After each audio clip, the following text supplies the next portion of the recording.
Okay, my name is Edward Richard Dupris, and I was born north and west of here on the Mar River on my grandfather's ranch, I guess you might call it. It's the location is probably about 5 miles west of Greengrass.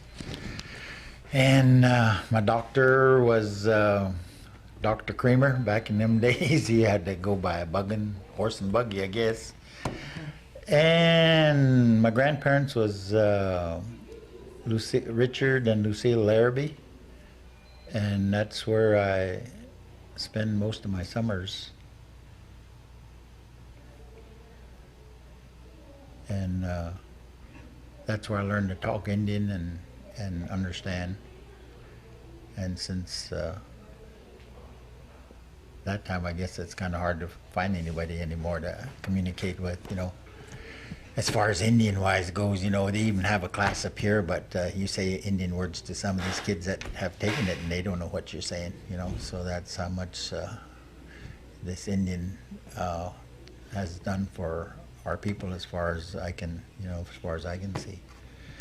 And that's some of the some of the values as far as my grandparents went. Was I know one thing that I'd like to stress, and maybe it's not a very good subject, but these young women that run around here with dragging 2-3 babies, in my grandmother's day, that was a no-no. I mean, they had them, if somebody did get pregnant, they call it nachmayuha, They had it undercover where no one knew it, In other words, I guess she went into seclusion or whatever and hid for that many days until she delivered, and then she come out of hiding, I guess is what you'd say, and that was a no-no then, and today it's something that's don't mean a thing, to this generation today, because you see these young girls around here, they're packing 2-3 kids, don't have a father. Maybe each one of them got a separate father, So that's one of the values that has gone down the drain as far as Indian values go, one of the main, that I can see. Another thing is the liquor that the white man has brought. I mean, that has wrecked a lot of homes today. And back in her day, that was a no-no too. I mean, as far as the miniwaka, that's what they call it back then. And it was something that was, it was a disgrace, I mean, got people into trouble, broke up homes, families, and all that stuff, and it's gotten worse today. One of the other values that I'd like to stress would be the use of this Marlboro cigarette here. In my grandmother's day, I mean, they didn't smoke this, what do you call, nicotine that you get addicted to, Sure, they use the pipe for certain things, but it come from what they call chanshasha. That's a certain type of willow that they would take the bark off. And as a white man came into the picture, they got to mixing that, and now today there's no more of that. But I mean, all they got today is it's one of the main killers, I guess, of today's generation is the nicotine fit that you have when you get addicted to it, Another one of the, I guess, other values is, I guess already covered that. As far as marriage goes, I mean, people got married back in their day, Today, I mean, people live together for 3, 4, 5, 6, 7, 8 years and never get married, They don't make that commitment. And that commitment was for life, And I guess you might say it's biblical too, as far as Bible goes, because the good book says what God has put together, let no man put asunder, In other words, when you're married for life, till one of you die, and then you're free to marry again. That's the way the Bible that I read, that's the way it reads. But today, I mean, people get married right and left, or don't get married at all.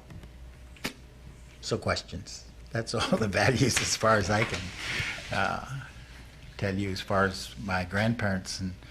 And I guess where I picked up my Indian was because they talked Indian all the time. I mean, and that's how I learned to talk Indian.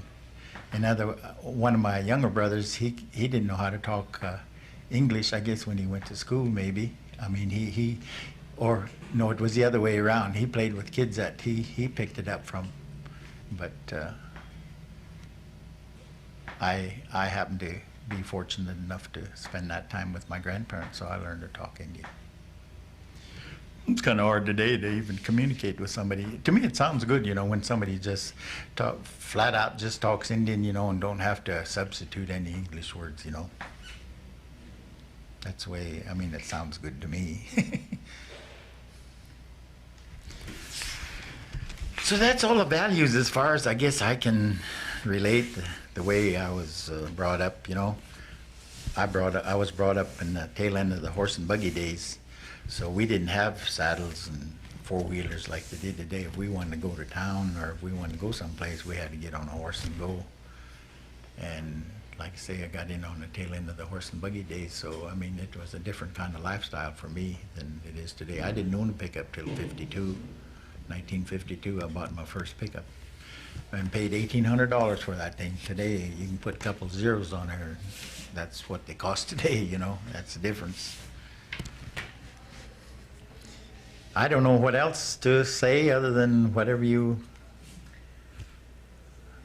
Can you share some memories of your grandparents? Because you said in your growing up days you were with your grandparents in the summer. So can you talk about what everyday life was like then? My grandmother, they, it seems like we always had beef, and there's certain parts of the beef that she'd make wasna with, you know, and the bone marrow, I mean, she used to do that separately.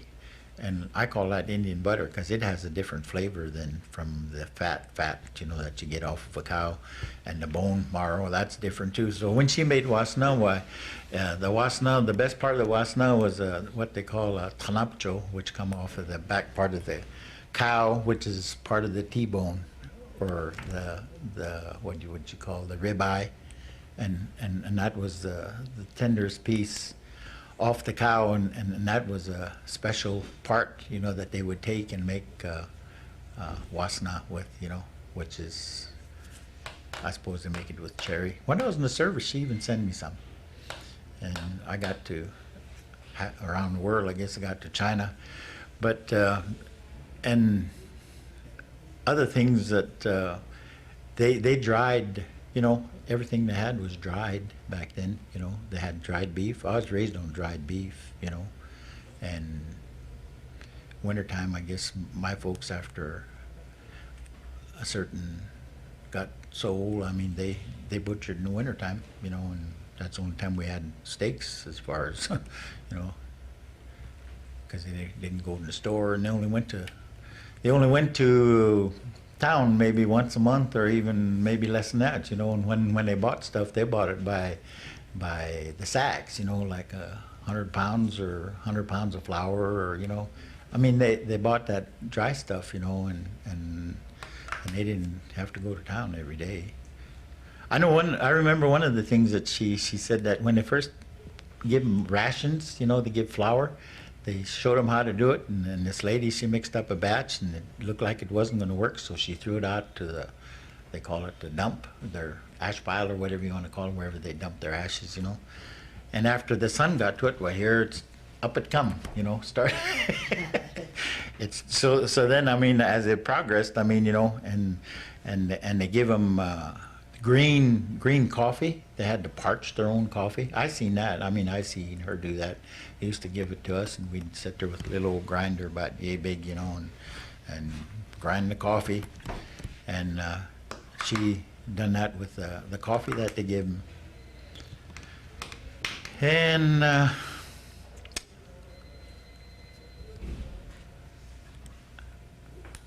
one of the things that she always told was how she was about 4 or 5 years old. Now this come from my grandmother. She was about 4 or 5 years old when Custer attacked him, and she got on the back part of her and her mother rode double, and this horse had to jump over a creek of some kind, and the horse just barely made it up on the other side, and her mother jumped off and pulled this horse up, so it went on. And while they were making their getaway, why, they could see where the bullets was hitting around them and alongside of them when they was taking off. And she said they ended up in Montana someplace. And then after they got up there, they put them on boats and they floated them back down to Missouri and took them off down here below Mobridge or someplace they call the Bow or something like that. And then they brought them back on the res and corralled them up, you know. I mean, that's how they brought them back to the reservation. And some of them went on into Canada and places like that, you know. But she remembered that real good. I always thought, you know, why didn't I have a recorder to take down all that? She used to sit down. Some evenings she'd sit down there and she'd tell us a lot of stuff, you know, like that, you know, how tough it was and everything like that, you know, and how they had to try to survive. When they first come around, they used to give them beef. I mean, that was one of the treaties, I guess, they made, that they would furnish the beef for them, you know, and they only done it for a short time. And to me, they tried to, the Indian had the main source of transportation back in that day. You know, they had the horses. The Indians had horses, you know, and they could compete with the cavalry. But what did Uncle Sam do? Uncle Sam caused some kind of horse disease. Now, I mean, this is part of the history of, and they claimed that these horses were diseased, and the government come along and they killed off all the horses to set the Indians' foot. You know, that's how they, and they call that, I think today they call that the pony claim or something like that today. I mean, you know, that the government paid, I guess, or didn't pay, or did pay, I don't know. But anyhow, that's what they done to set the Indian foot. The government, you know, said they had certain disease, and then they just killed them off. So that's how they set the Indian foot, you know. And then different things that I suppose Uncle Sam did to try to disarm them. But that was one way that they had, one way that they did to keep the Indian from moving around. You know, they weren't to move around, you know. So that was some of the tales that she told. But when they done away with their horses, I suppose that was about the turn of the century, you know, which was probably not too long ago, you know, really, just before my time. You know, I'm 73 years old, and maybe it was in the early 1900s. I don't know when it happened, but I know that's what the government did, just to take away their transportation. And to me, that was something that it's sad, you know. Of course, all the cavalry had back in that day was horses too. I mean, you know, that's the only way they got around. So that's how some of the things that I was really impressed with when she used to sit down and tell us about how they had to rough it, you know, how they were treated, you know, treated like dogs, I guess, you know. Wasn't even, one white man asked me one time, he says, how come the Indians ate their dogs, you know? Well, I said, if somebody's trying to survive, I said, even people eat rats and mice and one thing and another like that, just trying to live, you know. I said, they got so bad, I said, the Indians had to eat their own pets, you know, to live, you know, because they was going to give them rations, and they quit doing that for a short time, you know. They even brought in some kind of, what was it? They give them blankets and stuff like that was diseased, you know, I mean, everybody knows that, I think, you know, yellow fever or some kind of fever, you know, or something that they brought in to kill them off.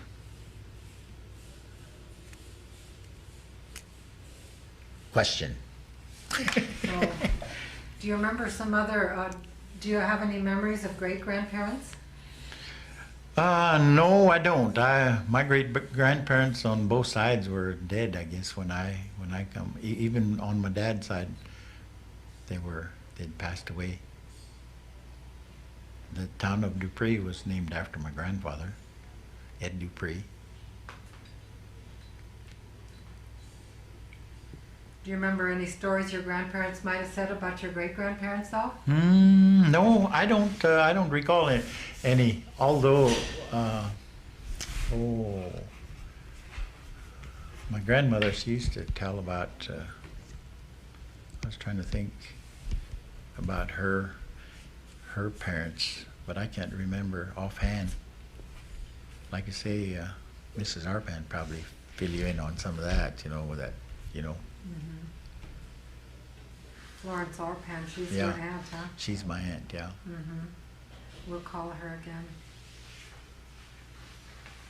And so, do you remember when you were a little boy how your grandparents used to teach you some of the family values? Some of the teachings when they would talk to you? Not really. I mean, they kind of lived their values, you know. I mean, they went to church. They drove 18 miles in a wagon from their place down to where I live now, where's they call Honor Tree. There's Episcopal church down there, and every Sunday it was a potluck. They'd get all the families brought a potluck dinner, and they'd always have church, and then after church, why they'd have dinner, and then somebody'd get up and make a speech, and then they'd all eat again, I guess. And go home. But that was, I mean, it was really something. I mean, for them people to drive that far, you know, in a wagon, you know, that's, I think it's about 18 miles that they used to go to church in the horse and buggy. And as far as the values, I think they picked it up from the early, you might say the only ones that came around was the Episcopalians and the Catholics, you know, and they ended up being Episcopalians, you know. And I guess the values that was taught to them is what they passed on to us, as far as I can remember.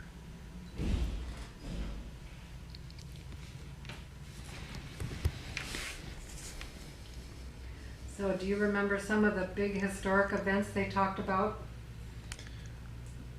Yeah, the big historic event my grandmother talked about, I think I already mentioned that, was how Custer, how they were attacked and how they fled and where they ended up and how they were boated back down. That was one of the highlights that I always try to remember of what she, you know.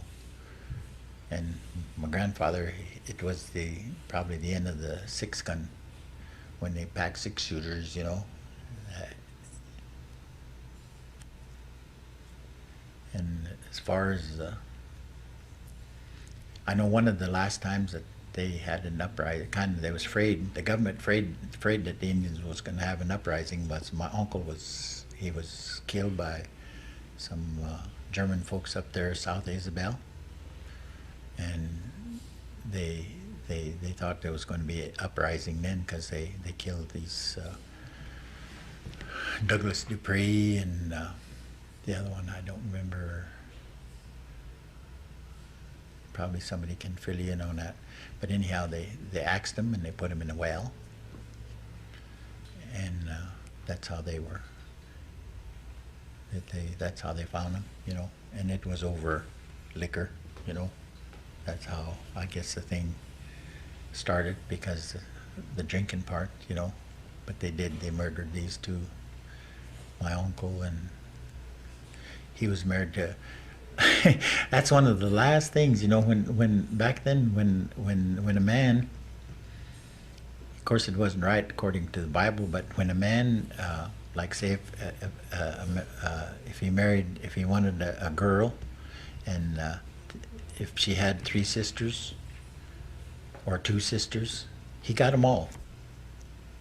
And to my knowledge, my Uncle Douglas was one of the last ones that had that, what it'd be, because he married Eliza, and that's where Eunice and Wilmer Dupris, I mean, but when he married, what was her name? Mabel, I think her name was, but she had 2 sisters, so he got the other 2 sisters to boot. And that was kind of a tradition back then. I mean, you know. And to my knowledge, that was probably one of the last Indian marriages that, you know, of course it didn't bother him, you know, because he was trying to. And another thing was when they was giving them names, you know, they might be brother and sister, but they had different names, you know. One might be like a red bird, or someone might be, let's see, that really happened. One, and that was, I guess, that come from Thunder Butte country, but I mean, you know, they whatever their names were, you know, why they were interpreted, and that's the name that they give them, you know. And they could have been full brother or full sister or two brothers. I mean, you know, but they had different. When they registered them on the bureau registered them, I guess that's the way they wrote it down, you know. I could tell you a little joke if you want it. Anyhow, this one, he picked the name Samuel and Daniel, you know. Mostly biblical names is what they picked, I guess, back then, because that's all they knew. Because the white man, that's what they first brought to Christians, you know. So they picked these biblical names, and this one come along, and the Samuel and the Daniel, and that kind of name. Why he wanted the name Jimiel. so they told him no, he's got to be James, you know. But he thought everything was Daniel and Samuel and all that. So anyhow, he wanted the name Jimiel, you know, which was I thought it was kind of cute. You know? They wouldn't let him have it though, huh? No, I guess not. Not the Jimiel.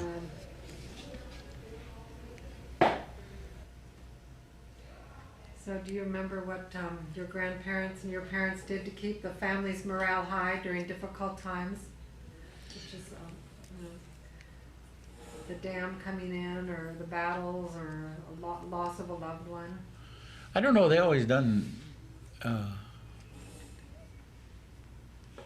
can't remember as far as the get-togethers or whatever.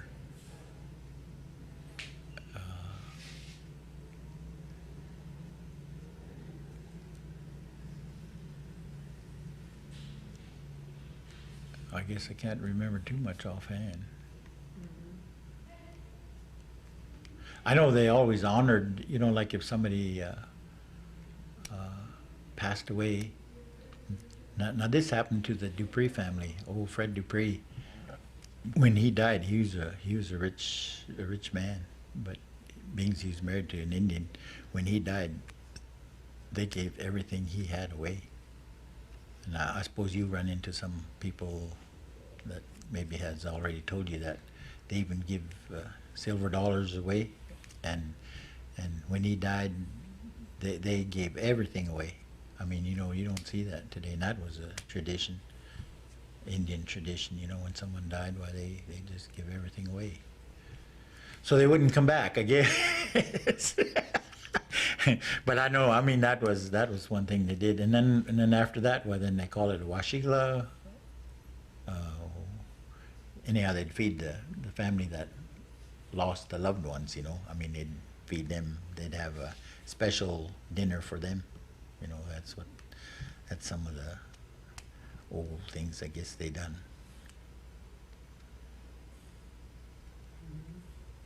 I know it never did happen to me, but you know, if you said, oh, that's a pretty necklace you got on, you know, if you said that, why then that person was supposed to take it off and give it to you. And I guess that was one of the things that, you know, that they done back then too. I don't know if they really did, but I mean, you know, that's kind of something that was passed down.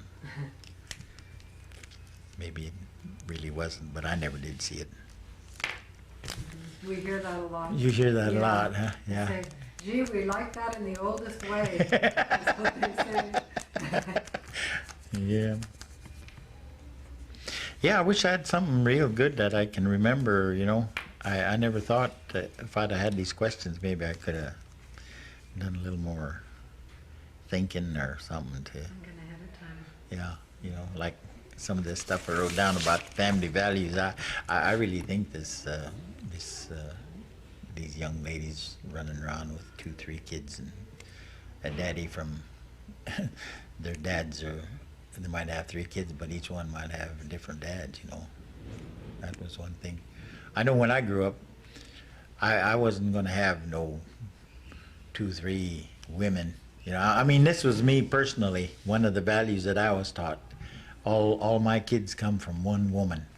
I mean, and I couldn't see getting somebody else pregnant just for just to get them pregnant or whatever. You know, that's one value I kept. You know, and today I guess it's I know that some of these young fellas around, they got support in 2, 3, paying child support to several. And some they call deadbeats, I guess. So how did your grandparents demonstrate emotions like sadness or anger? Did they show those kind of emotions? One of the sadnesses that they showed back then was they cut their hair. You know, if their kin died or something, the ladies, I think they whacked their hair off. You know, and that's one of the sadnesses, or one of the things that they call it washigla, or you know, for I think that's what it was, what they called it. Like I say, some of the words that I learned, I just kind of got away from me. I got to think a while before they come back, you know. But that's one of the ways that they showed, you know.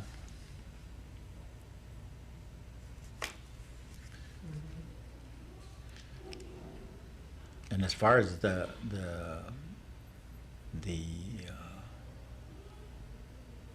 Sundance and the real Sundance they used to do and all that was the ghost dance and all that stuff. I mean, they made him quit, you know. Uncle Sam made him quit about the turn of that time, you know. So what has started up since then is just somebody's, probably their version, or somebody told them, you know. But the values that she taught about, I mean, like how they'd go up into, they'd fast. When they fasted, I mean, they went up on a hill and they stayed, you know. I mean, they didn't come down, or, you know, they stayed maybe a week or so by themselves and didn't communicate with nobody when they done this. And when they come out of that fast, they didn't have no, they weren't to have no ill feeling. You know, just like being converted today, you know, like you're born again, you know. I don't know if you know what that, Christian-wise, I mean, you know, or Bible-wise, you might say, you know, being born again. But that's kind of the way they took their, you know, when somebody went up there, up on a hill and, you know, sacrificed, didn't really sacrifice, but I mean, they fasted and prayed up there to Wakantanka. And when they come off that hill, why they didn't have no ill feeling for nobody. I mean, you know, they were supposed to make things right while they were there.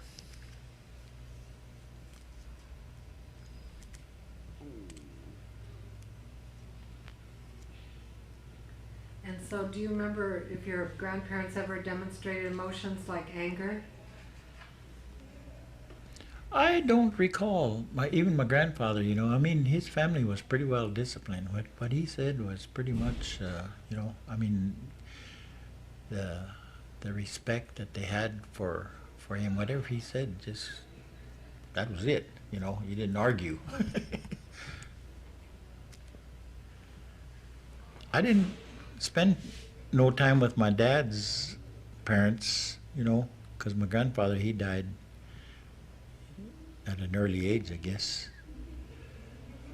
And so my time was spent with my on my mother's side, her parents, you know, which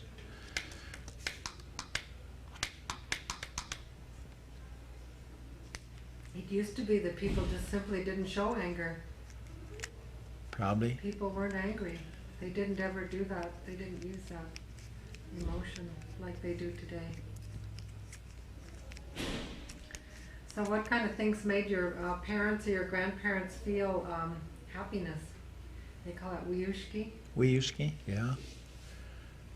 Wiyushki, yeah.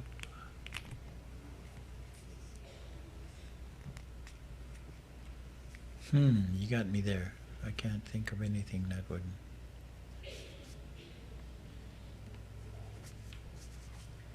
They probably enjoyed life and laughed. And what was that word you were using about teasing one another, joking one another?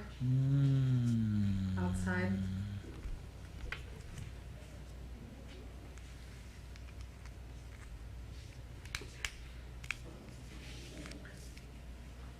When people used to pull jokes on one another, teasing.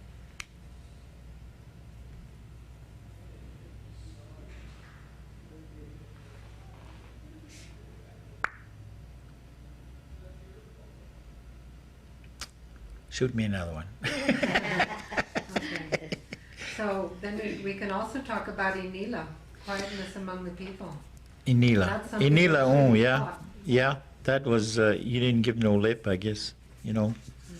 And it was, you had more respect. I know the tail end of my, when my grandparents, I mean, you know, to me, there was, as far as up until my grandfather died, there was not too much, everybody was pretty much quiet, you know. I mean, they went about their own business and didn't try to tear one another down like it's so easy to do today. Gossip. I know one old fella used to come. His name was Albert Usefulheart. When we moved down where I live now, he was our Sunday visitor. He was related to my folks some way, I don't know. Anyhow, he rode an old probate white horse. He called him Barney. And when he come, why, if he told any news, he'd say it like this: "Oyaka." That means tell, you know. And he said "Cha nawaho." That means he heard it, you know. So Obalake. So he told the same thing. Always got a charge out of that, you know, because all the gossip or news that he ever heard, why he said "Oyaka cha nawaho cha Obalake," you know. I thought that was pretty cute. So, let's quit. Huh? I said, let's quit. I said, Oh, you wanted to take no, break? no, that's okay. We just, whatever. How did the people, maybe you could share a little bit about how the people were always helping one another, because that's a really good quality of the Lakota people, is always helping one another out within the family and in the Teoshpae. Mm-hmm. I guess I never got into where they, before, that's kind of probably before my time, you know. But I know my grandparents lived pretty close. My grandmother and her sister, they lived pretty close to one another. And they shared a lot, you know, shared probably their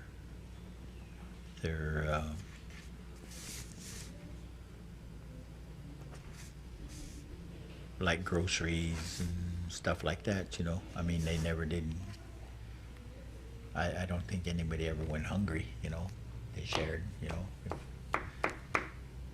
And I suppose when they used to kind of live in these little camps, that is before my time. I suppose that could have been quite the thing, you know. Like if they went out and hunted and got something, I mean, they shared that, you know. They had to, you know. Because, I mean, that was their nature. I mean, you know, that's the way they were brought up, you know. If they went out and got buffalo, I mean, you know, everybody. It wasn't just one family. I mean, it was shared among the whole Teoshpa, like she said, you know, what the camp or whatever, you know. They went out and got a deer or whatever. It was shared.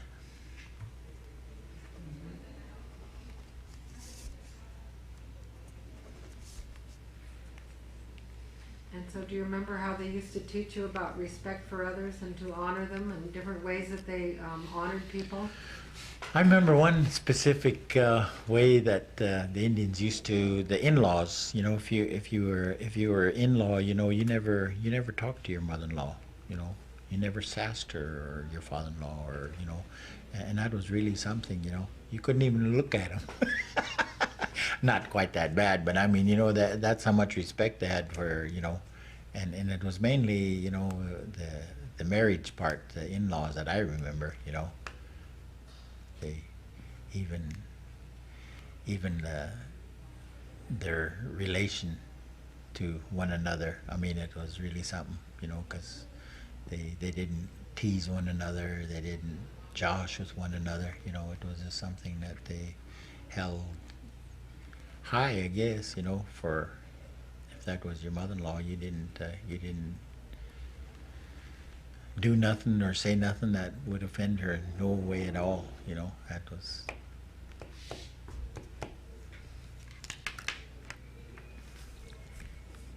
And so who is the oldest person you knew? And maybe you can share something you remember about them. As far as I suppose my grandfather, but I mean I don't. He died in 41, and as far as I guess he was the oldest one, but I think my grandmother was the one that was I was attached to more than anybody else. There were probably older ones too, but I guess I was my grandfather and grandmother's pet, according to the family. You know, whatever I wanted, I got. And whatever I done, it was okay, even if it was bad. You know, so I guess my grandmother was one that was, you know, the most important one in my life. Even after even after she became, I mean, when Episcopalians come, I mean, they were baptized, you know, and all that, and went to church, you know. But when they call it the Holy Rollers, when the Church of God come to town, why, you know, she became a Church of God member, and she was a smoker. But when she got converted, why, she laid her cigarette down, you know. As far as cussing, there was no cuss words that they ever used, because there was just no cussing in the Indian language, you know. But today, I mean, you know, these even the little ones today, they badmouth their parents, you know. It's really to me, it's terrible, you know. And but back then, why, I mean, you know, it was different, even in my day, you know, how they're brought up, for the respect they had for their elders, and even in my day, you know, I think I'd spend my time in jail now if I had to raise a family.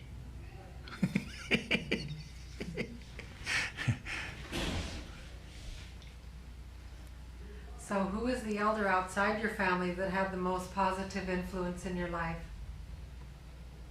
Outside the family, I don't know.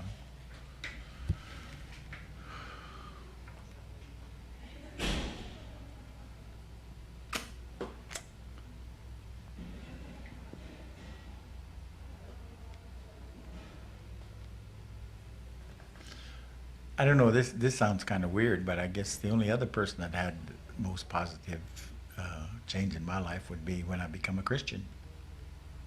I mean, I put away old things. I used to drink and carouse and carry around, and I got converted when in early 50s, I guess. And I even become a preacher for about 15 years. And the bad part about it was I never kept it up. I backslid. And I didn't live that way for 24 years. And here back in 92, the Lord gave me another opportunity to change my ways again, you know. So that's what I did.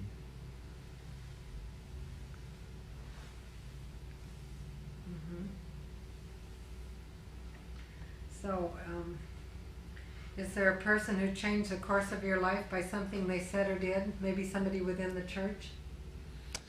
There was, I guess, there was a preacher that come from Kansas, and there was another group that come from North Dakota, and they all got killed on the Pine Ridge Reservation. This was back in the 50s, I think, you know. but then people had a pretty much, I mean, for the way I lived, you know. There's one thing, this stuff here, and I knew how I carried on before I got converted, and after I got converted, I didn't want no part of this, and no matter how backslid I was, I didn't want no liquor or no dope in my life, and I always thank God that, I mean, I had the desire to stay away from that, even if I was backslid, you know, in that way.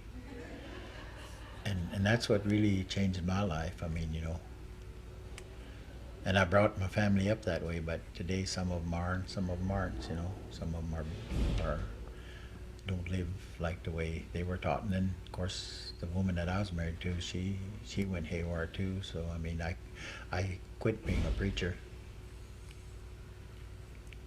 I thought, well, the good book says, if you can't control your own household, how you can control, you know, people with the church, you know. So I couldn't control my own household, so I quit preaching after 15 years.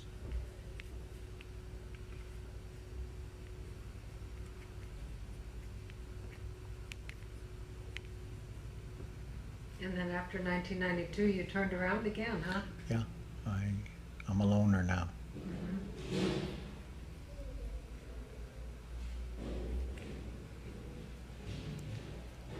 I hope I stay that way, you know.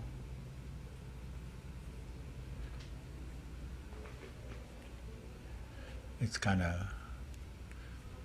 when I go to church, I go to Isabel. I don't go to church locally here, you know. The thing I can't see, you know, this happened just in the news the other day, you know. I think in Romans where you read where, I mean, you know, where man wants man and, you know, the same sex. I mean, it's pretty plain in there. But even today, I mean, how this whole world has gone, you know, going backwards, you know. The Roman Empire, that's how they went down the drain, you know. And to me, I mean, that's one of the downfalls of this whole human race today is the Episcopalians just married a man, two men. And this is, I mean, a preacher. I mean, supposed to be stand up for the gospel. And he puts two men, he marries two men. And the Bible don't read that way. And even our president today, to get votes, well, he condones that kind of living. And according to the Indians, I mean, you know, if a person carried on that way, they called him a winkte, you know. He was a queer. And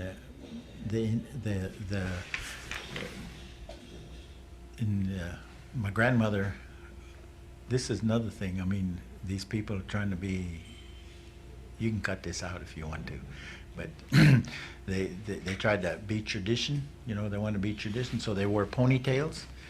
Now, in my grandmother's day, the Indians, the men, they braided their hair down the sides. And if a man braided his hair back in a ponytail, he was classed as a winkte. And that's a queer, you know, that's what they call them today. You know the word. Homosexual? Yeah, homosexuals, you know. So, I mean, that's one of the things that, to me, as far as the things that the Indians stood by, I mean, that's one of the things that is going off the deep end, you know, bad. And that's one of the values, as far as values, I think that's one of the man's values. When God created, he made a male and female, the scripture says, you know. But today, why, the male wants the male and the woman wants the woman, you know, that's not right, you know. That's why I say you can cut that out if you want to, but I mean, that's some of the values that my grandmother had when, I mean, you know, that I just remember her, you know, if a man braided his hair in a ponytail, well, he was a winkte, you know, and that's what they called him, you know. And today, why, you see all these guys think they're traditional, why, you look at them, even, they got a ponytail, you know. And there's only, to my knowledge, there's only 3 around here that wear their hair traditional-wise. And Kelly's gonna know him because one is Abe Gusto. He drives one of the bulk trucks, and the other one is Jim Claymore's son. And the other one is, to my knowledge, now these are the only three that I know. And the other one is Greg Duchesneau. Not Greg, but Les. Yeah, Les. Now they wear their hair traditional, and I mean they got long hair. They braid them down the sides like man does, you know. So where these guys want to be they want to be traditional. They wear these ponytails. If they lived in my grandmother's day, they'd been classed as winkities. Now, to me, that's one of the values that has gone down the drain. I mean, it goes with homosexuals. You know, to me, anyhow. I don't know. Maybe they disagree, probably, but that's okay. So I've got some questions I want to ask you that has to do with giving advice to today's parents and children and grandchildren, but we're going to take a break for a minute. Okay. You want to have a cup of coffee? I know one of the fun things I thought we done was when my grandparents would leave, the first thing we done was we ran in the horses. And we'd put them in a corral and maybe we could, you want to hold a second, you could tell about that. Oh, it's on. Here it is, right here. Oh, that's right.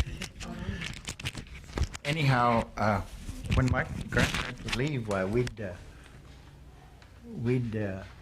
first thing we done was we went and run in the horses, and boy, we'd have put them in the corral and away we go, you know. Of course, we didn't have no saddles, so we just jumped on. To me, it was a big deal then, because that's all we had was something to mess with was horses. And we'd run them things around the corral, and boy, we'd have a heyday, you know, jump from one horse to another, you know, and play tag, you know, and you had to be on a horse, you know, before you could touch somebody else, you know. And even after turning them out, I mean, you know, that was one of the things that and swim, it looked like we never had no swimming suits back then, you know, we just go in our old birthday suit, you know, jump in the river. And it looked like we always looked for the water hole that was the deepest when the river wasn't high.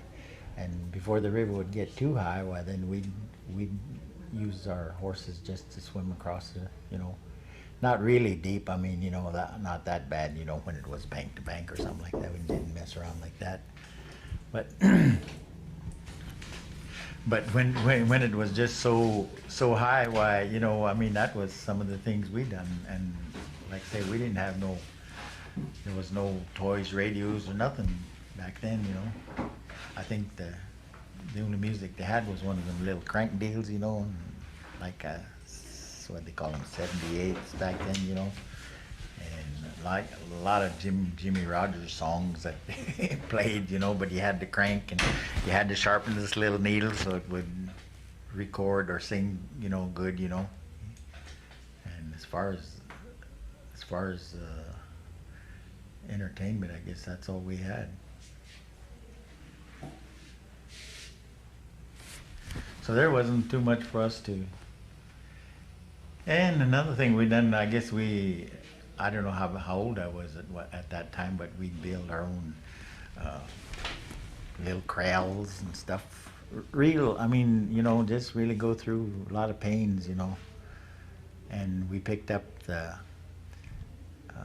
some of the in the hoofs of the cows. There's a certain little bone there that has, you know, and we'd gather them up and we'd say them was our horses, you know, or whatever. And then my aunt, she used to make our toys. She was the youngest one of my on my mother's side. She'd make our toys for us, which was just made out of cheese boxes, I guess, back in them days, you know, little wooden things, you know, with wheels on the sides, you know, and stuff like that.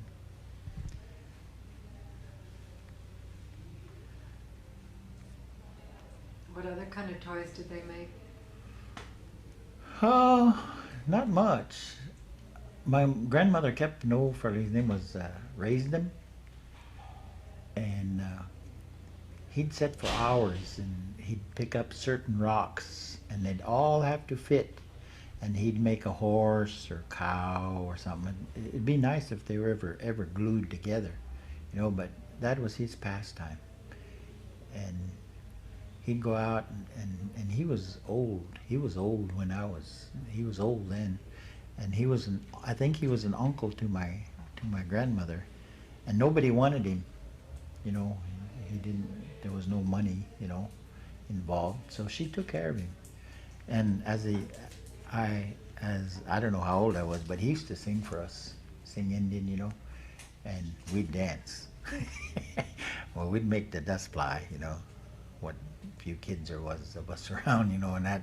So I guess I could say I used to do a fancy dance back then. I don't know what it was, what you call, but we didn't have no moccasins. We was barefooted, you know. But in the evenings, why he'd sing, you know, he'd sing these songs, and boy, we'd dance.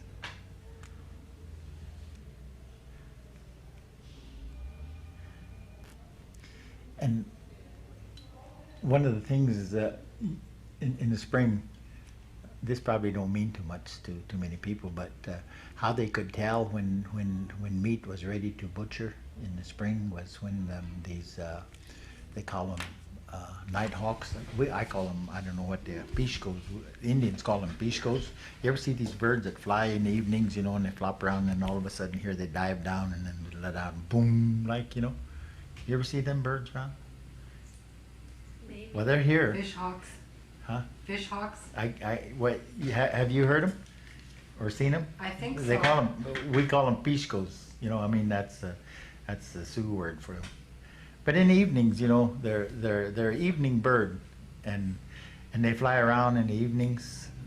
Of course, we have them out in the country. I don't know, you probably don't see any around town here, but I mean, you know, in the country, why these things or before rain or something, why they fly around and they dive down, and then when it's like a sonic boom, I guess, I don't know. But anyhow, when they come down and when they hit, why they make a noise, which is unusual, you know.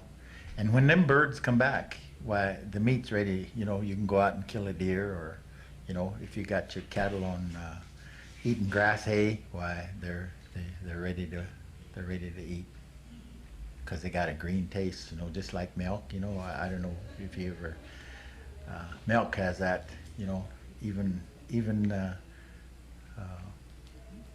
if you turn your cows out to pasture and this. One of the first things that come up is these wild onions, and that taste even gets into the milk, you know. So after so long, I mean, you know, that green taste, I don't know, I never did eat anything in that early, so I wouldn't know, but anyhow, that's one of the things they used to say was, when the pishkos come back, why, then it's time you can butcher. So you pronounce it fishko, huh? Pishko. And they're an evening bird or night. They fly around in the evenings, and then if you ever watch, you know, you come out to my place, well, you'll see them, you know, because they flap around in the evenings, and then when they dive down is when they make this sonic boom, I call it. I don't know if they make it with their wings or what it is that makes noise, but it does. Hmm. So then after that, you knew you could eat the deer, huh? Yeah, you can. In the spring. In the spring, yeah. But they had to be back because one of the last birds, I suppose, that come back, you know. So did you used to go out hunting? I hunted for my grandparents, you know, but after and my in-laws, I hunted for my in-laws, and after they passed away, well then I'm not a wild. I like beef. I'm not a wildlife person.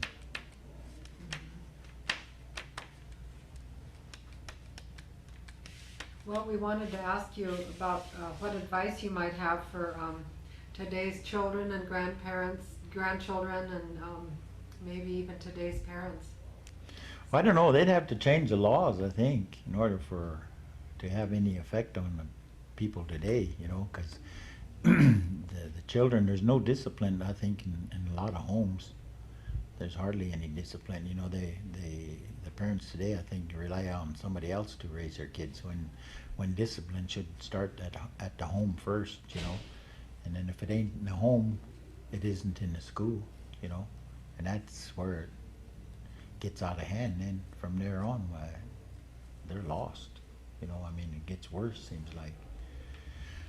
So I think these parents ought to discipline their kids, you know, when they say no, why they ought to know what no means. But, you know, I've sat in some places, even in the restaurants, you know, and you hear these little kids badmouth their parents, you know. It's terrible. And if that parent happens to want to correct their children in public, well, then they abuse them, you know. There's a line there someplace, has to be, you know, for abuse and for correction, you know. You spare the rod and spoil the child, you know. I mean, that's the way I grew up, and that's the way I brought my kids up, you know. And there's no discipline in the home, why, how can there be discipline in the school, you know? And then from there on, why, it's no good. So the basics has to come from the home more than any place else, you know. And if a child ain't taught that, why, what's it gonna do, you know? They don't know no different, you know. They just don't, you know.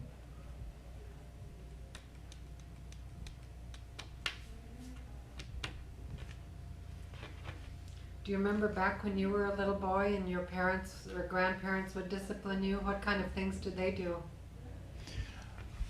My grandparents never did really discipline me because I was good. No. My mother done the spanking. My dad, he never, I don't think he ever spanked none of us. But my mother did. She'd spank us. And then as far as my grandparents, why, I don't know. It's just the way that they brought us up, I guess. I mean, you know, I don't know. They never did lay the wood to me, that I remember.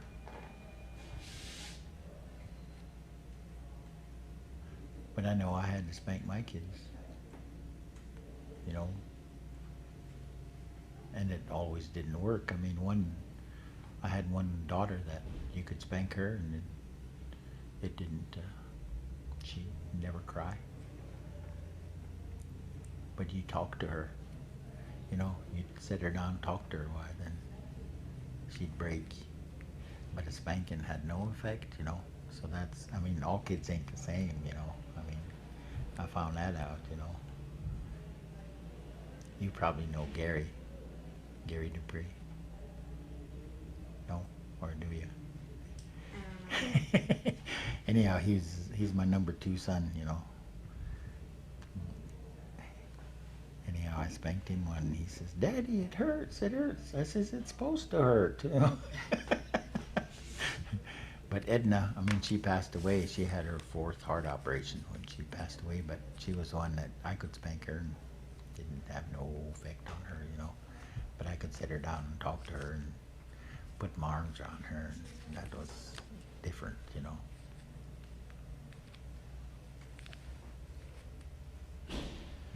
But I can't really remember where my grandparents, I mean, you know, I was kind of a pet there, so maybe I was, what you might say, I could have been spoiled.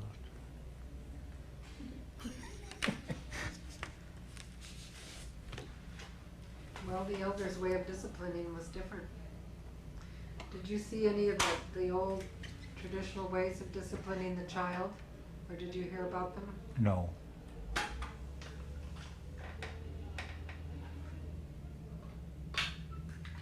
Because they really didn't spank, but they would sit down and talk with them. Mm-hmm. Give them advice. Yeah. That worked good. You know, I got a lot of advice from my grandparents as far as that goes. I mean, my grandfather, especially when he died in 41, I guess I was only about 14, 15 years old then, you know. And he always said, "Trakoja," you know, that means grandchild, you know. He'd say this is the way it ought to be. Why, you know, you sit and listen, you know.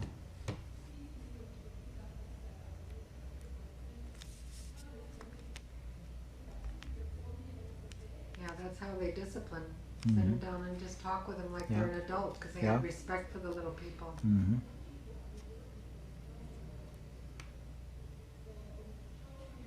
I don't remember any abuse, although my mother used to spank us, occasionally. Other than that, why, I don't remember anybody getting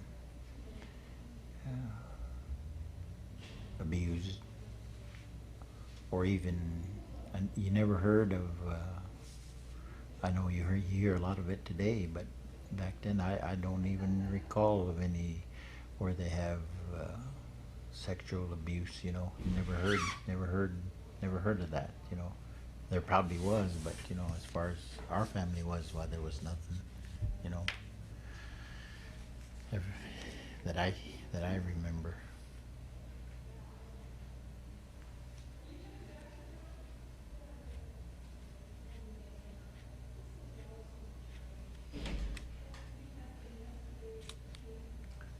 So what advice then do you have for today's parents to help them?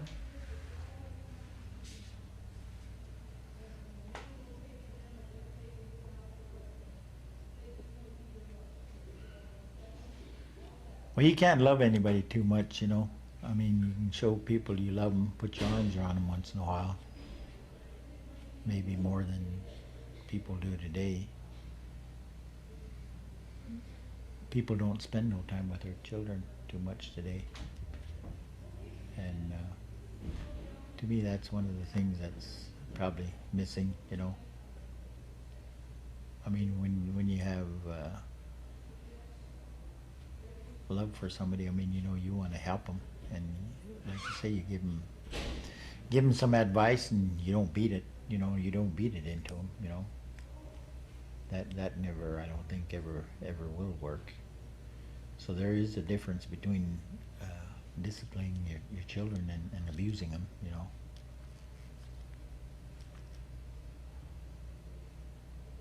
Does that answer some of it, or part of it? Mm-hmm. That's good advice for parents. I know one thing. I mean, if somebody put their arms around you once in a while, I mean, it's there's a difference,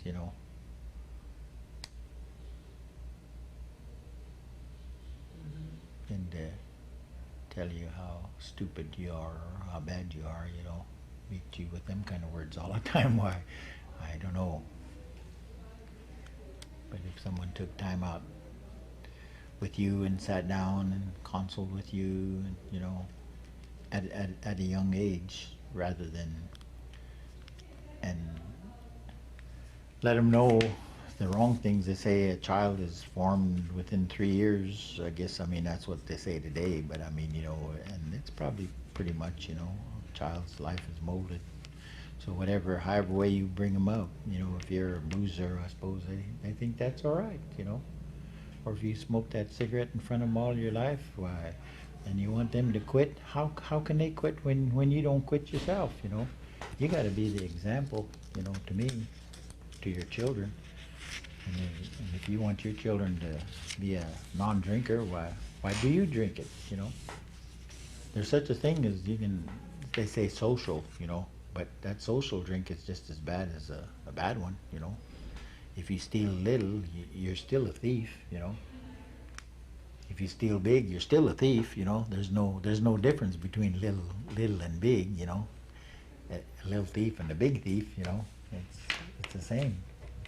And if your children grows up with this thing around all their lives, well, what do you expect for them to do, when you smoke or when you booze around in front of them, and how if you abuse your wife or whoever, if you abuse them, well, that's what they see, and to me, I think they think it's all right when they grow up that way. So the main thing is, I mean, the man has to be the example to his family more than,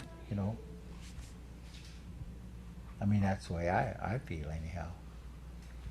I didn't want my children to drink, so they never did see me take a drink, My kids, I quit when my wild life, I guess when I was about 22 years old. And when my first baby was born, well, I quit. Why? I tell you a little story that why I quit.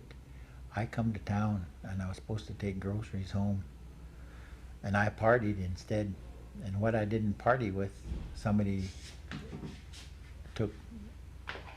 They call it. You get rolled, you know. I mean, they take all your cash. Well, that's what happened to me. When I went home, I didn't have nothing. I went home empty-handed. That's the way I left home, and that's the way I went back. And when I got home, why, we had to chop wood back in them days, and I walked about 3-4 miles to get home because we'd turned my saddle horse loose up near the road. So they took me, it was rainy, and they took me back as far as they could take me, and then without them getting stuck. So I threw my saddle in sagebrush or kind of hit it a little bit, and I walked on home. But I never had a loaf of bread, never had nothing. And that was, to me, that was the worst licking I ever got. I said never again, and I never did. After that, soon after that, I got converted, but that was the turning point of my life, is that liquor and my family. I never touched it after that. And to this day, I mean, I don't drink or I don't smoke. Not that I'm so much better than anybody else, but that's just the way I feel, you know. It's hard enough trying to make honest living without having that bad habit, you know, to live with, to nurse. It robs a lot of families today, you know, this tobacco and the whiskey and the party, the beer and all that stuff, you know. It robs a lot of kids. There's other things too that rob the kids too, but I mean, you know, that's some of the things that grows up right in the home, you know. And I kind of grew up with it, so I didn't want my kids to be a part of it, but most of them do. I mean, they all had to try it, you know. Some of them have quit now. I got three kids now that don't even. Andy, he lives out in Washington, and he don't. He quit the booze and all that stuff. And I got 2 girls that live in Pierre, and they quit. You know, they kind of going back to the way they was raised, I guess. You know, and I got 3 more that need to change their ways too, but they haven't yet. So hopefully they say, you know, you train up a child in the way he shall go, he won't depart, but maybe he'll come back to it, you know. But they departed, but maybe they'll come back to it, you know, just like the others. So for you, it was your sense of shame you had. My sense of shame, I guess, that I couldn't take nothing home was really the thing that really hurt me. It didn't hurt my kid. It didn't hurt Ginger. Ginger's the one that works with, well, she married Joe Bowman, you know, that's the Ginger I'm talking about. She was just a baby then. And the shame, I guess, that I had, you know, and I just couldn't do it again. I said never. I thought to myself, that's it for me. And I quit.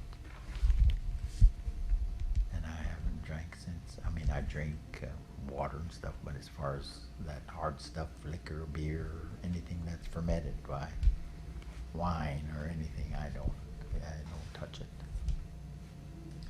So I think that comes from valuing your family. Some of the value families, my grandfather, he didn't condone it with his kids, you know. My parents did. I mean, looked like they partied every Saturday, you know.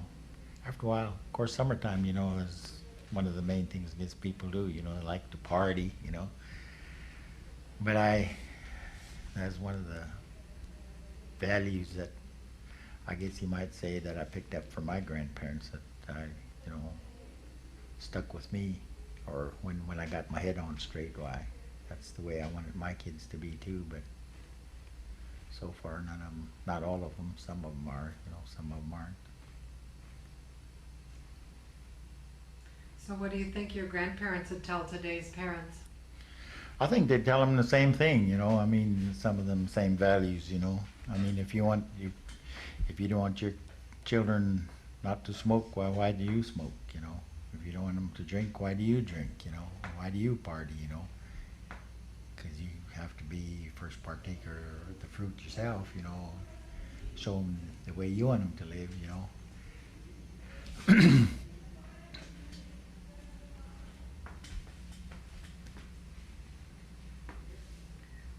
There's a lot of verbal and physical and emotional abuse, and you brought up the sexual abuse. There's a lot of that running in today's families. And so what traditional values can help our people to overcome these cycles of abuse?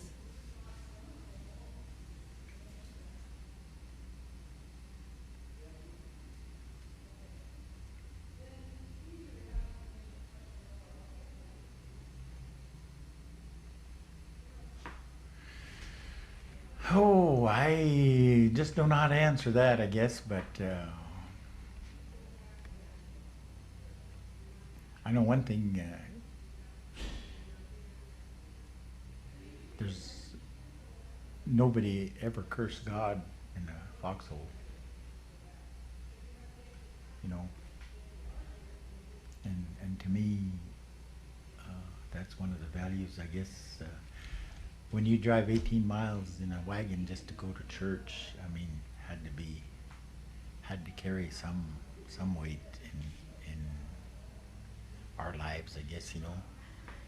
and it wasn't just a hit and miss. I mean, it was all the time, on weather permitting, you know, back in them days.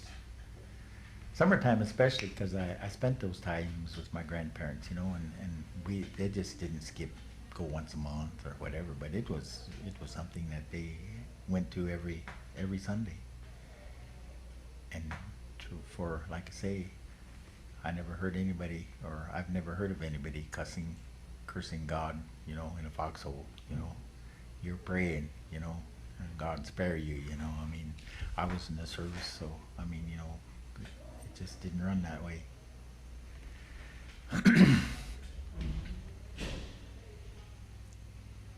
I mean, as far as the traditions, I mean, that's one of the things I think that my grandparents never neglected was they read the scripture every night. I don't even do it today, but they did. They read the scripture every night and they prayed. You know, they prayed. They didn't read a prayer book. They prayed with their own thoughts, I guess you might say, or with their own minds. And it was something, mostly I think they read from Psalms. A lot of it was from Psalms that they read. And it was every evening, as far as I can remember. It was one of the last things I guess they done, or one of the evening things that they done. And it wasn't a certain time of the year that they done it. It was kind of a as far as I can remember, you know, for summertime. And I guess that's one of the values that I guess my grandmother prayed for, you know. I heard her pray. I heard her pray that she says not only their children but their children's children, you know. So she went down quite a ways, you know. Not only her grandchildren but her great grandchildren, you know. When she prayed, I mean, that's why she prayed.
Well, first of all, I guess I'd like to start out with that I'm from a large family.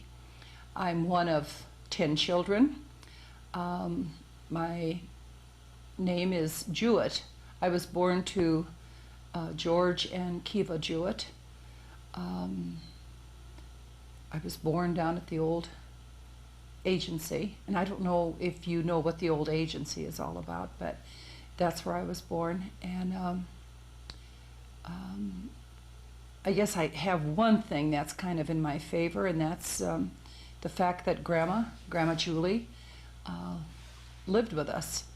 And she was just kind of like a member of our family, always with us, or if she did stay in her own home, it was for a very brief time. And then Mom just kind of expected us that we would take our turns, you know, in staying with her. And but anyway, I was born into this large family, and then at the age of 7. Can you turn that down, babe? Yeah, Okay. see if you can find it. I was sent to the Stephan Mission School, where all of my family had and were attending at the time that I went. So I was reading your little paper there, and it says something about remembering so much, you know, the little things that I can remember.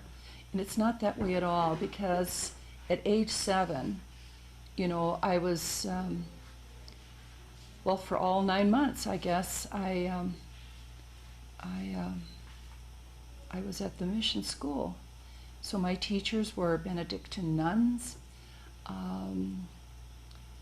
Priests were Benedictine, and it was totally, I suppose, just like your boarding schools, except that we were in a Catholic school. So to some people now, this would have, I guess, would appear very cruel to send your child off to school and not see them for like 9 months. But you know, that didn't make any difference at all. We were so anxious to go home whenever, you know, the time came and so forth. But you just become so accustomed to living with all these other children that I think there was times when we actually cried when we hugged and said goodbye at the end of 9 months, because they're so a part of your life for 9 months. Can you imagine getting up in the morning, going to church with the same group of people, same group of children, seeing the same nuns who took care of us for this or for that? If it was going to church, we had somebody to march us to church. Going to the dining room, there was somebody there always. It's just a total not at home kind of situation. But because of the strong religious aspect, I guess we became really, and I did. For some reason, I kind of did. I can remember one story, and I know I'm going to flip around here because, oh, did I tell you I'm 65 years old? Okay, I'm 65 years old.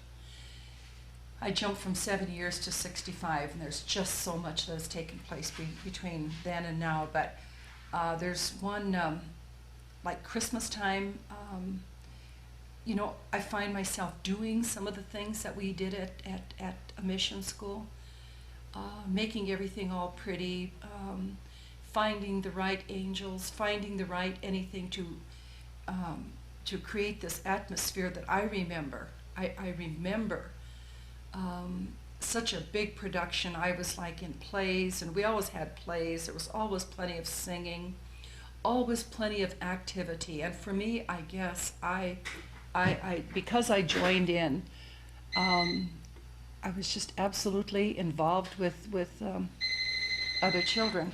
You can put that little portable outside. Give it to them. Tell them we do not want to be disturbed because we're not going to be here very long.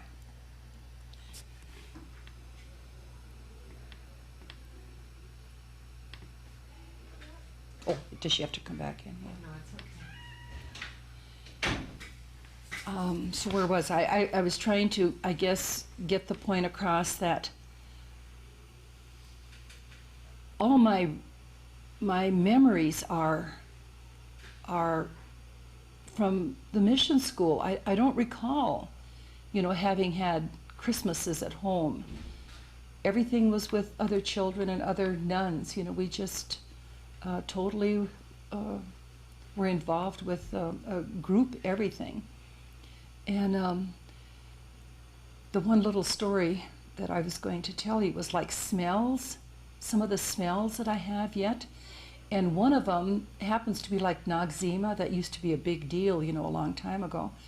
But if I smell Noxzema, immediately I go back to Stefan, because that seemed to be what the girls, There are other smells that I can relate immediately to a mission school atmosphere, or, So that's kind of, I think, and to other people, again, probably that seems so non-traditional, non-family, non-everything. But I guess if you know that that's what has to happen, we're okay with it. We just kind of grow into that kind of living. Other children, nuns, always, always, always.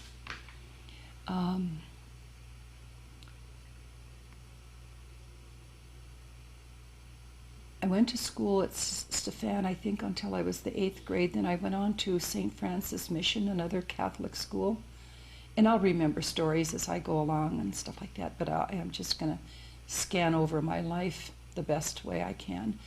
Then I went to high school at St. Francis. And then when I was a sophomore, I decided that because my best friend, her mother was very, very ill, so what I did was I left school with her. So what you'd call like a runaway. Okay, so I ran away from school. And then they called my father. So Dad and Mom came after me. And then would you believe they put me into another Catholic school in Rapid City, the Cathedral High School there in Rapid City. So that's where I spent my last year and a half, was at the Cathedral in Rapid City. And then kind of midway there during that winter, then I fell in love with Iyonne Garreau. Just totally wanted to marry him. He asked me, and I thought, this is what I need to do, So we got married that following June, and then I began my own family. And then we had Kathy, I guess, when I was like 19 years old. I was just young, I was 18 when we got married. And then for a while there, I guess that's what I thought I had to do, was just to have a baby every 2 years, because that's about what it amounted to. And then after Kathy, and then Wayne, and then Stuart, and then Diane, and then Julie, and then right after that is when we had Mary Beth, but she died like 46 hours after she was born. Nobody knows, what happened. She just wasn't ready to be born. But anyway, I kind of went into, and I didn't realize, I guess I was getting into like kind of a depression kind of thing, So what happened was the doctor came in and he said, Iyonne, you really need to do something else. That's all I did, was take care of my children. And I did a lot of volunteer work, with the kids, the school activities and so forth. I was so busy. But anyway, I applied for a job. This was like in Fort Thompson. Ellsworth was a police officer, so we traveled a little bit. And we lived on the Crow Creek there for a while. And then I applied for a job on the Lower Brule Reservation. And because I was pretty proficient, I guess, in typing, I got the job, No formal training, nothing. See, I married so young. Well, then after I began to work, and then there was a need for higher education. So then through the extension, I began to take college courses, and so I can claim is it Augustana and Sioux Falls? I can claim, I think Huron, we had some. Anyway, throughout this time, I began to take. So then I kind of felt like I should educate myself, and just, to some degree. So I began working as a clerk of courts. And there, I guess, I began to really work with people. And that's kind of where my career really started, I guess, working with people. All ages, the need for working with children, it just seemed like it was there all the time. I was a 4-H leader. I was very active with children's activities. And I suppose because of my children, I felt a need to do that for my children, just get totally involved. And then, of course, Ellsworth, my husband, was a police officer. So it just seemed to me that I needed to do those things so that we were there and they were enforcing the laws and stuff like that. But what else were, people doing about the things that were wrong, the repeaters, we'd have them in for disorderly conduct, being drunk, mostly. And then I guess that's when I really, really began to see what was happening to our culture. And that's kind of when we knew, we just figured out a need that elderly people needed to be helped also. So we did a lot of stuff through the extension, through a lot of other programs that we had. We worked with elderly people.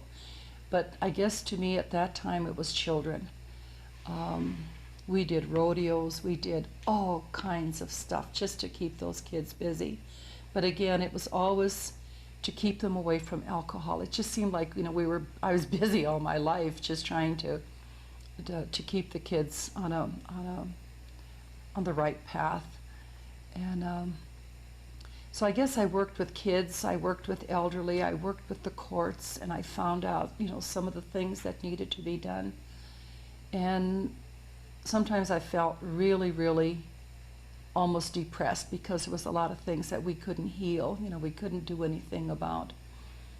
I knew there was a need then to really get into Lakota language, so I did a thing with trying to learn my own language because at that point I understood pretty well, but then I thought I better learn to speak, so I took a couple courses and stuff like that, but that didn't really turn out to be anything, grand or whatever. Let's see, like 15 years, I guess it was, that I worked on the Lower Brule Sioux tribe. That was my first job, just my very, very first job. And it just, I was so busy all the time. I was just absolutely busy. And then all of a sudden I found myself on different boards, and in fact, you knew about the North American Indian Women's Association. Somewhere down the line I was selected from Lower Brule to attend this meeting in Colorado, the first meeting that we ever had. And of course this was sponsored by the World, what was it? World,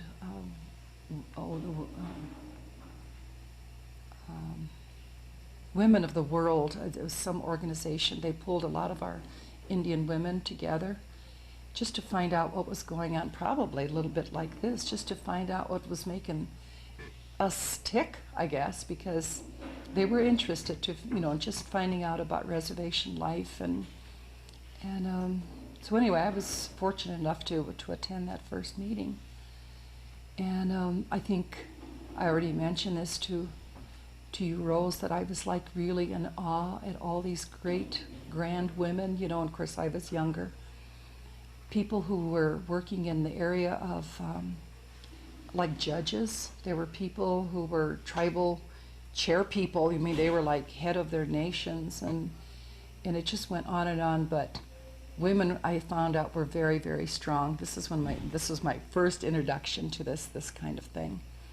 But in writing up the bylaws and our mission statement and so forth, you know, we all agreed, the people from Alaska, the people from all over who were there, that we all basically wanted to put our sons and our husbands back where they should have been. We knew we had lost a lot, and we could see that. You know, it was becoming pretty evident that our men were becoming lesser than what they should have been. You know, the drinking was just taking its toll. But anyway, we felt that some of the things that we would do is just being good parents, doing things to help our community. These were just simple things that we should have been doing anyway. And I think that's why it came so natural for us to provide the best opportunity for our children, to provide so many other things that were just, I think, now that I've learned a little bit about traditions and our traditional way of life, those were kind of the things that they were teaching a long time ago, that we were just like beginning to, just now becoming introduced to, that we needed to. You know, if we were going to complain, we should offer something in place of that. If we should offer an alternative, or we just kind of studied ourselves, I guess, at the onset of that organization. And like I said, that was kind of like my first introduction. We could kind of weigh what was happening to our Indian people. And now since then, my Lord, there's just so much that needs to be done. But I think we're on the right track.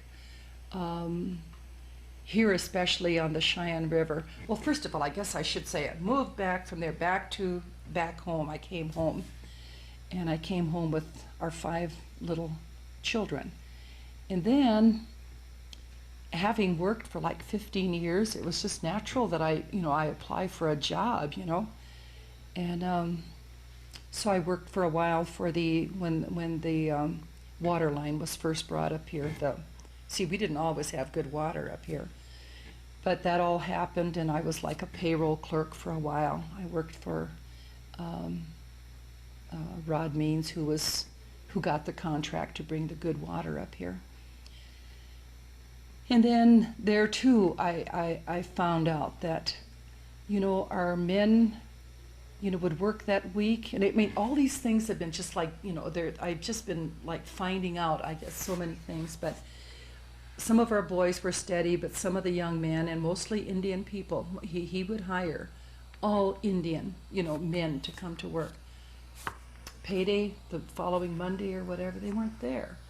You know, so some you know, and it just bothers me because I just think I need to work in order to eat, or I need to, but there was that kind of, I'm sure they cared, but when they were under the influence, I don't think you just lose it, you know, you just lose it totally. So if they weren't there for work, then of course they were laid off, and new ones would come on. And this thing happened throughout the time that I worked for this construction company. So I know that they were given the opportunity, but something, you know, it didn't last. That was kind of depressing. Stuart broke his shoulder, collarbone here or whatever. And then it was soon after that I kind of phased out there. And then this job, the director for the elderly nutrition services came up. And back then, in order to even draw unemployment, you had to be applying, and you had to show proof, you know, that you had applied for these jobs. So I applied for the director, you know, thinking, well, that'll appease, you know, somebody, you know, somewhere down the line. Well, anyway, Wayne Duchesneau happened to be the chairman that year, and he called me at my house, and he said, You got the job? Are you ready to go to work? So I said, well, Monday, because this is like a Friday or Thursday or whatever. No, he said, right now. So then, and that's when Daddy was sick, my father, I'm talking to her because she's family, she's my niece, okay. But anyway, it was during the time that my father was I guess that last year he was dying, but I had been working, I think, June, and I was hired in June of 1975, and I think he died 6 months later or so. So we were like going to the hospital, and I got this new job, and it was like crazy, but like I said, when you're younger, you can handle stuff like that. So then I took the job and totally had nothing, knew nothing about nutrition, except that in 4-H you learn about the 7 groups, the foods and stuff like that. But anyway, I just kind of knew what to do. First place I went was to the state office. What's happening here, and found out where our funds were coming from, and it was just like a quick learning. I was educated very, very fast. And then I began working, like I said, in June of 1975, and my Lord, you realize what this is? This June was my 24th year having worked in the same. And over the years, the regs have changed, the funding cuts, the budget cuts, all these things that have happened. I've just kind of went through, this whole thing. And then when that started, I guess I really, really got into the part that probably has been so rewarding for me, and that was working with elderly people. You just do not realize, what this has done for me. And it's what you're doing now, talking to a lot of people, and I've been doing this for 24 years. It's just like you get to, in fact, when we had our first, when we had the center out here, and the people, when they would come in, it was like they would go to the same chair, always the same chair. And pretty soon we lost this one lady that used to come in, and I cried. And I thought, now you can't do that forever. This has to change somewhat. So then I became stronger, but then you learned a little more about elderly people and how they feel about dying, It's at that point that having lived 70 years, 75 years, and most of them will tell you it was a good life, it was a hard life. That's when I heard the stories, and that's when I really paid attention, I guess, is when they went to school and how they were prevented from speaking their own language, punished, in fact. I began to pick up a lot of those kinds of things, and it must have been a hardship, really, really a hardship. I found out a little more about government schools, and over the years, I guess I'm so full of, you could ask me a question, and I suppose I could probably answer in the way that I've been told by the elderly. I've just got one little computer, whatever. I've computed it throughout the 24 years. I just feel like I've got so much. I've gained so much working with this group of people. Well, eventually I had to leave the kids alone now, because my whole life then was what I'm doing right now. And making things a little bit easier, if you could, having fun times for them. We have dances, we have recognition days, we have all kinds of things, because I just kind of think that that's what has to be done. And look at me now, I'm 65, and I'm still enjoying it. So it must be something that elderly people, we like to go to gatherings, we like to do all this stuff. But then I also found out that maybe I shouldn't get into that right away. Because over the years, like I said, I was on boards. We were advocating this. We helped to change some laws, I think, over a period of time. We're not quiet. If there's something that we need to do, we're going to get it done. Whether it's tribal council, there's a process for everything, you know. So I guess we try to, or I've tried over the years. Are you looking at that camera because you're looking at time or whatever? Oh, I have to do logging, and my Oh. eyes aren't very good anymore, Oh, so I okay. have to squint. So me too, I'm looking no, over it's there. just part so- of my logging Okay. part. So just, Then I guess what your little blurb says on that paper is, do you remember stories? And I suppose maybe I'll kind of switch back into Grandma because, like I said, Grandma lived with us. And the best storyteller, the best little song, you know, she'd sing little songs. And then mostly, I guess, because she was into her Catholic religion, you know, it was the beads, it was the rosary, you know. She just was, and I remember her, she every night, if we stayed with her, we all had to say the rosary because this is the way she was, this is the way her life had been all her life. Her father, I guess, would be the Frenchman, and her mother was the full-blood, the Indian.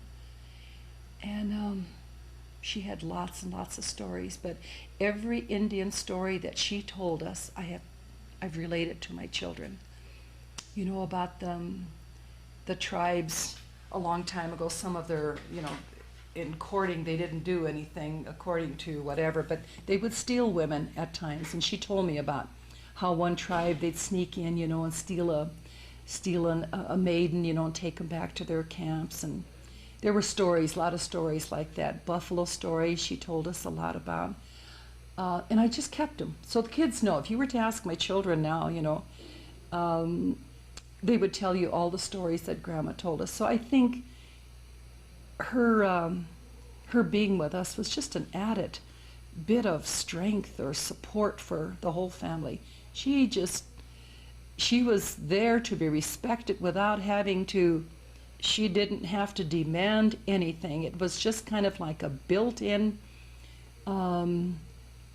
deep respect that we had for Grandma, because we did as she told us. We did everything according to, and if it was punishment, I don't guess I remember any punishment from Grandma, because she just was, we'd get a tongue lashing or whatever, you know, but from her I learned how to bake bread. I learned that when people came to the house, you always give them coffee, you always give them a piece of bread, because she baked bread all the time. And if that's all it was bread and jelly and coffee. So I guess I learned some of those things. I guess we'd call them generosity today, you know, just being good to other people. That was just built into us. You know, people never come to our house without a cup of coffee. You know, whatever we do, we just sit down to, but always giving. Grandma, I guess that was one of the things that she taught us was the gift of generosity. The other thing we learned there was like respect. And she would tell us, you know, that there wouldn't be anybody in jails or whatever if you respected other people's property, if you just respected yourself. There wouldn't be the problems that we had. Anyway, she loved us all very dearly, and of course, we had twins in our family, and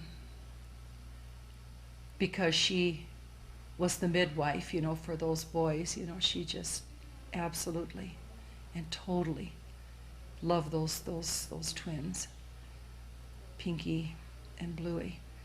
Their names were Arthur and Albert, but I guess, you know, hard times or whatever happened years and years ago, they dressed one in pink, I guess, and they dressed one in blue, and I guess that's what they called him, was Pinky and Bluey. By the way, that's Kelly's grandpa, Pinky. That's my brother, yeah. And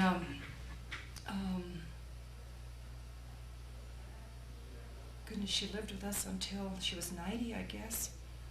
And then, another thing I want to say is that, you know, there's a thing about, I don't know if it's a learned thing or if this has been with Indian people, but we don't talk to our son-in-laws. Did you ever hear of such a thing? Well, I do to a point, but I notice that I'm not all that verbal with my son-in-law, or, you know, it just doesn't happen. But that's the way my grandma treated my dad. And he the same way. Dad was just kind of, he never like just sat down and you know, and visited and whatever. There was always this this thing that, but she respected my dad, you know, she thought Dad was pretty good, you know, but they, and then I found out later that they don't do that. So that's something else that I learned. Isn't that something? How you just, and I don't know, maybe I'll have to ask you, you know, what happens. What was the purpose? Is it just a...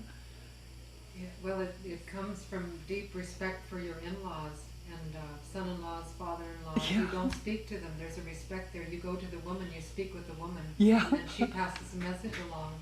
And Martin always communicated that was out of respect for them because you respected them so much. Oh, that's and no one else. That doesn't happen in any other culture, I'm sure. You just don't I speak think, to the opposite sex. yeah. Yeah. Yeah, that's something I picked up also. So having grandma there that bit, I didn't know my grandfather, so it was just grandma, and that was maternal grandmother. So she lived with us, and of course, Dad, the great guy that he was in the First World War, and I always felt that, you know, he was not, he couldn't vote. He wasn't really a citizen back then. And there he was, you know, very honorable, and he felt good about being a warrior, you know, but never, he was never a citizen at that time, World War I. But he also had some stories to tell, and the kids yet today, Pinky could tell you some of those stories, you know. Dad said that when they were coming home from France, this was the war was over now, and he was coming home, and he said the men who had been like fighting in the thick of battle, you know, not too long before that, and when they were coming home, and when they came over, he said when you're coming in and when you're coming into the New York Harbor, it's like almost like you're coming in like over a hill, but it's not really. It's just that the distance and whatever. And he said as their ship came in, and the statue, you know, the Statue of Liberty, there it was, you know, and he said these grown men who had just been in battle not too long before that, everybody began to cry. It was, you know, he tells these stories with a lot of feeling, you know, for having, like I said, he was associated with these people for months, you know, and he just had this feeling, you know, that you know, grown men do cry at times, you know, and stuff like that. But he tells of other stories, and I think all the children, we used to sit around after supper or dinner, which we'd all sit around, and my mom would hurry up and pick up the dishes. I don't know if we were doing that to let her, but we were interested in listening to my father. He was just a storyteller. And from like when we were really, really young, he kind of treated us like adults, you know. We very proud of us all, you know. He just would openly show that for us. And we in return, I think, felt the same way because we just sit there and listen to every word. And so there was this deep respect that I don't again, I don't recall that he ever like hit us, you know. He just had a built-in, or something happened to my family that was already there, you know. We didn't question it, you know. We respected our we would do things like answer back my mom more than we would, you know, my dad. We never did that, but we'd get kind of sassy, you know, sometime to mom, but never dad, never dad. So I don't know what I'm saying here. I guess things have changed a little bit, you know, since then, you know. And I don't know, I've heard all kinds of reasons why, They brought a lot of people who used to live out in the country, just like we did, brought them into a housing project maybe, or brought them into like a clustered community, so forth. I don't know. I've been told that's when women began to drink. A lot of people got more into liquor and stuff like that. So had we been able to, I guess, live in our natural, do we call it a natural habitat? Because we were all born out in the country. We all lived out, you know, where we had gardens and so forth. And see, that doesn't happen anymore. So I don't know that maybe that was the beginning, huh, for a lot of this, the things that are happening, and our children, you know, I'd really have to give that one some thought, because right now, with some of the acts of the children, I'm wondering if that already is going back to the parents, and if there was that lack there, you know. And I keep wondering, how do you heal those kinds of things? Because I'm still absolutely concerned about what's happening to us, and the fact that we have children who are born, you know, FAS, FAE, those kinds of things really, really do concern me. And then who takes care of them, you know? That's why I admire my daughter so much, you know, for having taken on that role with children and trying to do the things that she's doing with the youth.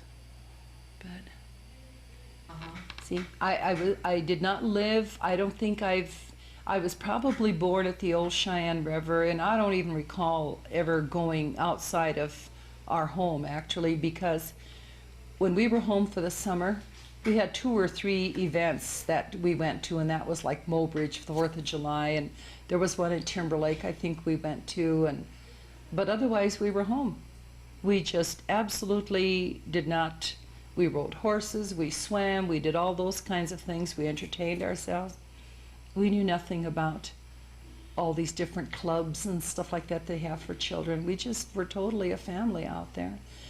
But I do know when the old agency was, when they found out that Progress would take its course no matter what, and they were looking for a different agency, and there's a long story to that too, and how they decided to finally settle in Eagle Butte, which is really good, I think, because we're kind of midway, the West End and the East End, you know, the place is right here, and I think it's a pretty good location, and whoever made that decision, I think, because the West End people had to travel so much further. If you recall, you know, that's almost 100 miles to the other side of the reservation, and that's where so I think that was good when they made that decision, because it kind of puts the agency right here in the middle, or central part of the reservation for people to, they have equal mileage to go to get here for whatever. But I'm sure, and I've been listening to a lot of people who were actually like taken from their homes, really like had to pull stakes. And I think for the better part, a lot of them were paid, but it doesn't pay for some of the things that were actually lost.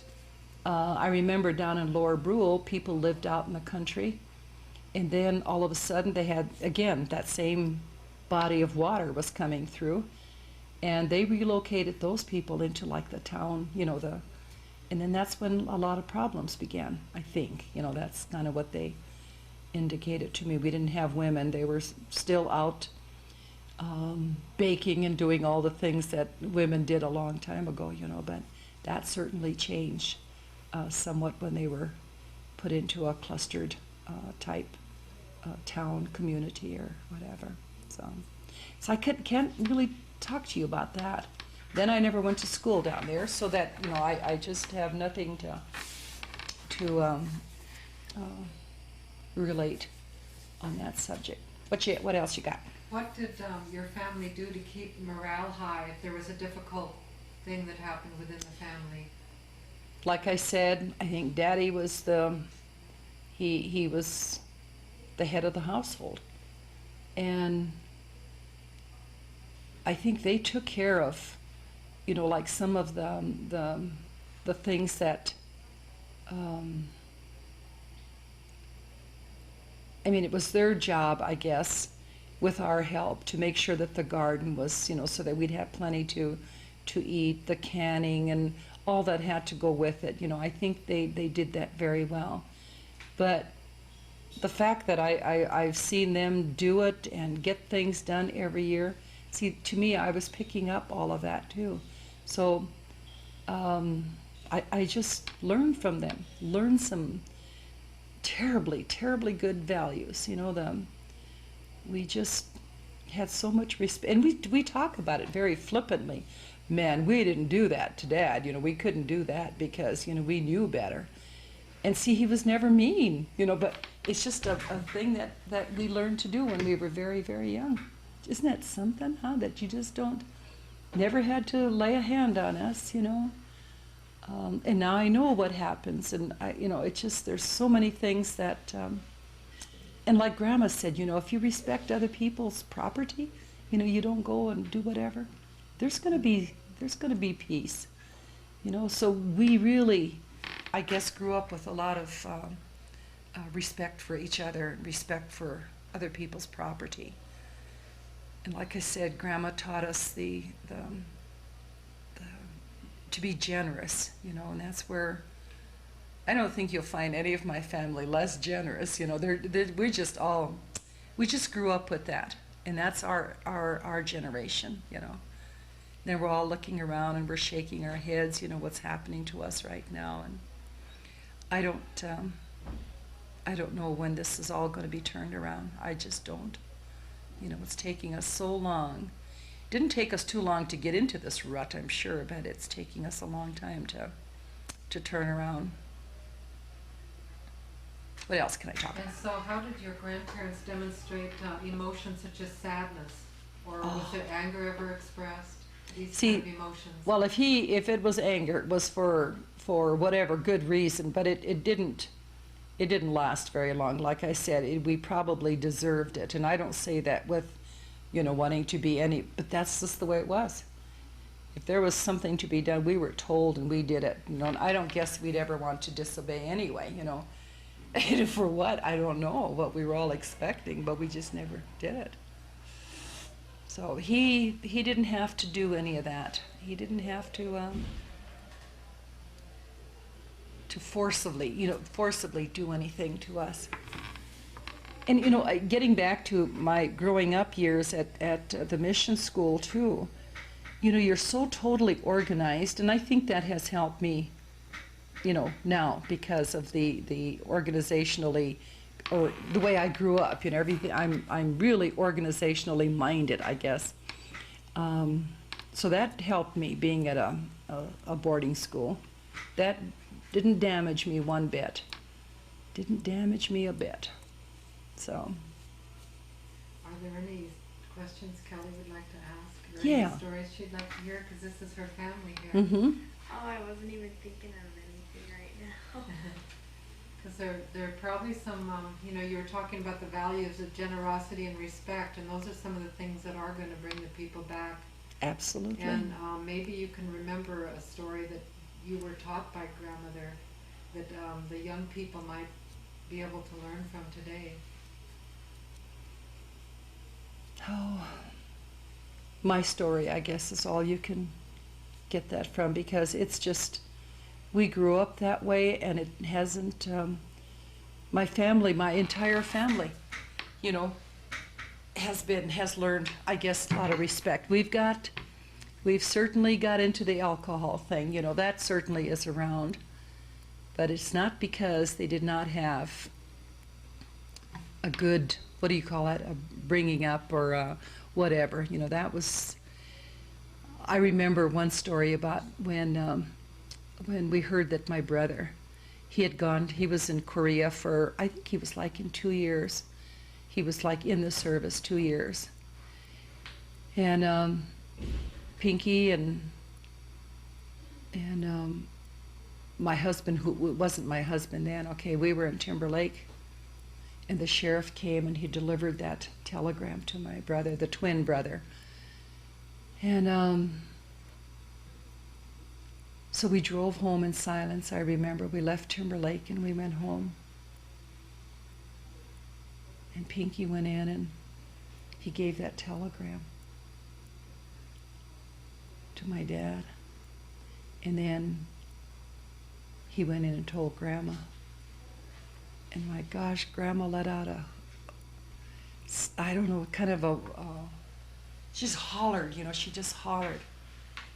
And then, but then again, that was her twins, and so anyway, after we got through that, oh, my dad, he would go up on the hill and he would cry openly. He just, they just really suffered.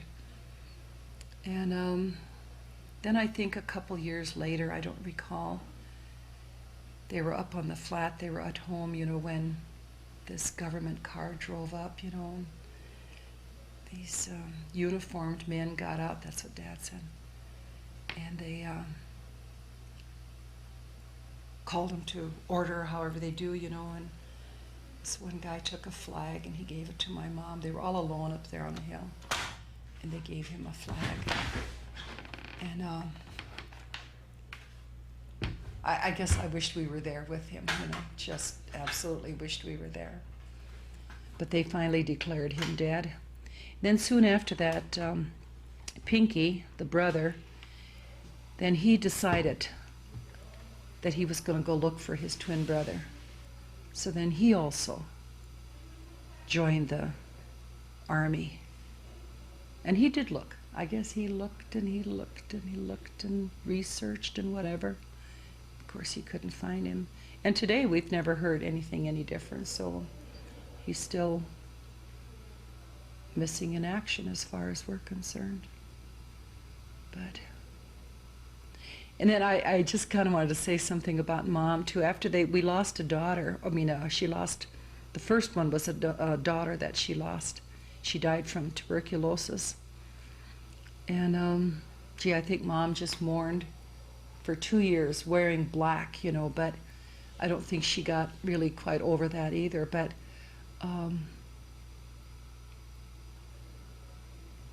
I used to wonder, how strong they are. They can get through something like that. And then, of course, we lost Bluey.